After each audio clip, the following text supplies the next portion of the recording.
నమస్కారం అండి. నా పేరు doctor K Aravind Sagar, consultant general laser advance laparoscopy and robotic surgeon, Shreshta multi speciality hospitals, BHCL. ఈరోజు మనం మాట్లాడుకోబోయే టాపిక్ ఫైబ్రాయిడ్నోసిస్. అసలు ఫైబ్రాయిడ్నోసిస్ అంటే ఏంటి, అది ఎలా గుర్తించాలి, దానివల్ల వచ్చే ప్రాబ్లమ్స్ ఏంటనే గురించి మనం క్లుప్తంగా తెలుసుకుందాము. ఈ ఫైబ్రాయిడ్నోసిస్ అనేది 25 to 35 ఇయర్స్ ఏజ్ గ్రూప్లో చాలా కామన్గా చూస్తూ ఉంటాము. వీళ్ళు చాలా కామన్గా చెప్పే కంప్లైంట్ ఏంటంటే నెలసరి వచ్చినప్పుడు రొమ్ములో నొప్పి అవుతుంది, రొమ్ములో గడ్డలా ఉంది అని కంప్లైంట్స్తో వస్తూ ఉంటారు. ఇది మనం ఎగ్జామినేషన్ చేసినట్టయితే ఒక స్పెసిఫిక్ సైజ్, ఒక స్పెసిఫిక్ షేప్ అనేది ఏం మనకు కనపడదు.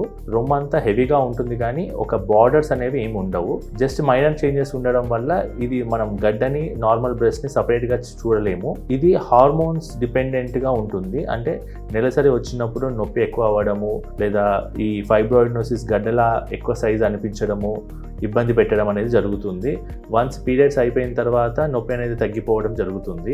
చాలామంది ఇది క్యాన్సర్ ఏమో అని చెప్పి భయపడుతూ ఉంటారు. ఈ ఫైబ్రాయిడ్నోసిస్ అనేది క్యాన్సర్ కాదండి. దీంట్లో ఒక వెరైటీ మాత్రమే ఫ్యూచర్లో క్యాన్సర్గా మారే అవకాశం ఉంటుంది. 90% క్యాన్సర్గా మారదు. ఒక 10% మాత్రము ఫ్యూచర్లో క్యాన్సర్గా మారే అవకాశం ఉంటుంది. ఇది మనకు తెలియాలంటే మనం కంపల్సరీ FNAC అంటే బయాప్సీ, ఒక చిన్న ముక్కను తీసి పరీక్ష చేస్తే మాత్రమే తెలుస్తుంది. చాలా వరకు ఇది సైక్లికల్, అంటే పీరియడ్స్ వచ్చే టైంలోనే ఎక్కువగా ఇబ్బంది పెట్టడము, నొప్పి ఉండడము జరుగుతుంది. పీరియడ్స్ తగ్గిపోగానే ఇది సైజ్ తగ్గిపోతూ ఉంటుంది. దీనికి మనం జస్ట్ పేషెంట్కి రీఅష్యూరెన్స్ ఇచ్చేసి ఏం కాదండి, భయపడాల్సిన అవసరం లేదని రీఅష్యూరెన్స్ ఇచ్చేసి వాళ్ళకి కొంచెం పెయిన్ మెడికేషన్స్, కొంచెం సపోర్టివ్ మెడికేషన్స్ ఇవ్వడం వల్ల దీన్ని చాలా వరకు ఈ ప్రాబ్లమ్ని మనం సొల్యూషన్ తెచ్చుకోవచ్చు. దీనికి సర్జరీ అలాంటివి ఏమీ అవసరం లేదు. దీనికి పెయిన్ మెడికేషన్స్ అండ్ కొన్ని సపోర్టివ్ మెడికేషన్స్ ఇచ్చి దీన్ని చాలా వరకు మనం కంట్రోల్ చేసుకోవచ్చు. Thank you.